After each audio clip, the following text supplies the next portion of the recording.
Okay, let's unpack this. We are diving into something today that really just twists the whole idea of a sustainable business. It's called the Ten-Yuan Feast of Yanchengpu. And our mission, really, is to figure out what on earth happens when someone sets up a business, not just to avoid profit, but like to actively guarantee losing money year after year for Right. almost 50 years. Yeah, the person at the center of this is Madame Zhuangzi you knew, but everyone just called her a Po. And for 48 years, she ran this tiny kitchen in Kaohsiung, Taiwan. Get this. Ten-Yuan, which apparently started out as just pennies, bought you an all-you-can-eat meal. So forget your spreadsheets, your profit margins. This thing was, well, it was an intentional paradox, right? Kept alive purely by her willpower. We need to look at the sources and try to understand what she got out of deliberately losing everything. What's fascinating here right from the start is how the sources describe the place itself. When people found it, they weren't seeing a restaurant in the way we think of it. Huh. It looked more like maybe a temporary kitchen set up on a construction site, like a basic canteen for workers. There was no proper sign, zero effort on making it look nice or anything. Because the value here wasn't about looks or, standard business stuff at all. And that lack of normal business signs is, I think, really key. It tells you straight away her goal wasn't to play the usual market game. So the big question we have to tackle in this dive is, how does someone keep a business model going that's fundamentally designed to fail? And why stick with it for nearly half a century? Okay, let's get into those numbers because they just don't add up. The sources say it started small, like a bowl of rice and one dish for basically nothing, a few cents, and then it eventually settled at that 10 yuan price for everything, all you can eat. And then it didn't matter who you were, a little kid, a big construction worker going back for seconds, thirds, same price, 10 yuan. Universal price. And the menu was pretty substantial too. Always white rice, free fish bone tofu soup, which sounds interesting, plus unlimited meat and vegetable dishes for that flat fee. I Right. mean, just think about the cost of ingredients alone. Never mind gas, electricity. The sources all agree. Hmm. Everyone knew it was steady loss, not gain. It Hmm. just couldn't work financially. The more people she fed, the more money she lost. It's like she was swimming upstream against basic economics for 48 years. Yeah. And this is where we really need to pivot from what she was doing losing money to why. We're not looking at bad management here. This is something else. It's a really personal, almost radical kind of commitment. It wasn't a charity with a board and donors. Poe was the donor. She funded the whole thing herself. So what was the driving force? Did the sources capture her own words on this? They did. And her reason, in her own words, is incredibly down to earth, almost heartbreakingly simple.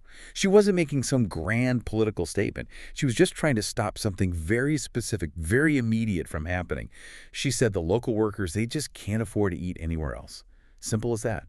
And they will starve if they don't eat. It was that direct, that stark survival. Wow, okay. So the risk she took wasn't just about the food costs then. It went deeper. Oh, absolutely. It goes way beyond just covering the day's groceries.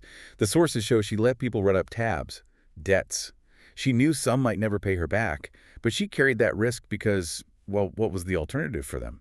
Starvation, like she said. Right, so she deliberately absorbed that debt. She essentially became the safety net. Exactly. She knew if she demanded cash up front or chased debts too hard, these people might genuinely go hungry. She positioned herself as the last resort. But that kind of constant debt must have been immense over decades. Do we know, like, quantitatively how much she personally lost? What was the actual cost to her? Well, that financial risk wasn't just a concept.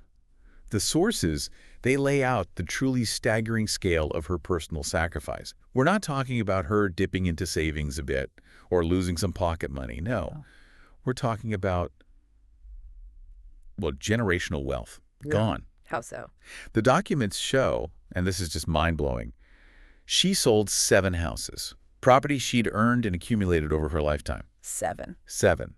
Sold off one by one just to cover the running costs of this little kitchen that was built to lose money. One source even highlighted the irony.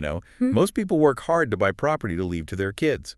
A Pole sold hers off to feed strangers' kids. 7 houses. Yeah. I'm struggling to even process that. Selling off a lifetime's worth of assets, not for herself, not for her family's future, but just to keep feeding people in the neighborhood. Yeah. I imagine her family must have been concerned. Did they try to stop her? Oh, definitely. Yeah. Her son, understandably, kept urging her to stop. Yeah. I mean, she was living proof of the financial drain. Right. She ended up living with him, didn't she?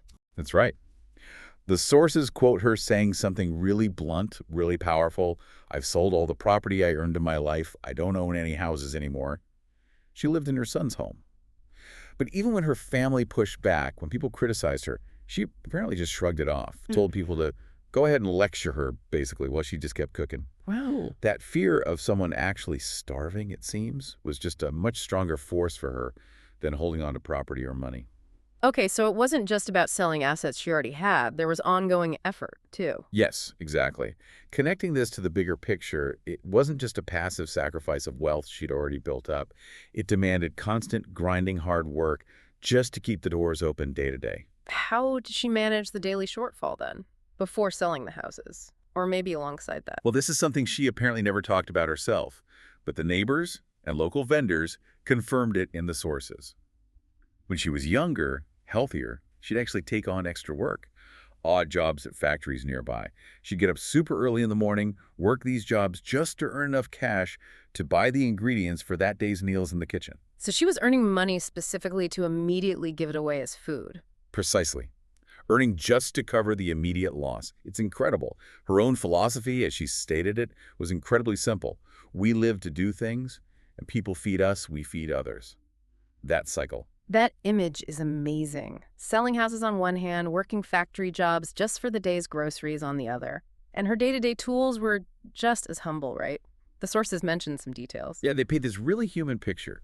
Like her shopping cart was an old baby stroller, her grandchild stroller, repurposed for hauling groceries. Uh-huh, really. A baby stroller. Yep. And she apparently wore these pink rain boots she found lying around the house. Not for style, just because they worked. Practicality over everything. But here's a really interesting twist the sources point out. A paradox, almost. While she was incredibly generous with the food, unlimited servings for next to nothing when it came to buying the ingredients, she was tough. Oh, yeah. Yeah, apparently she drove a hard bargain, super meticulous. She watched every single cent, which makes sense, right? Because it was her money, her property, making up the difference. That makes perfect sense. Uh-huh. She knew the value of every coin because it was coming directly out of her own pocket or house sale. Yeah.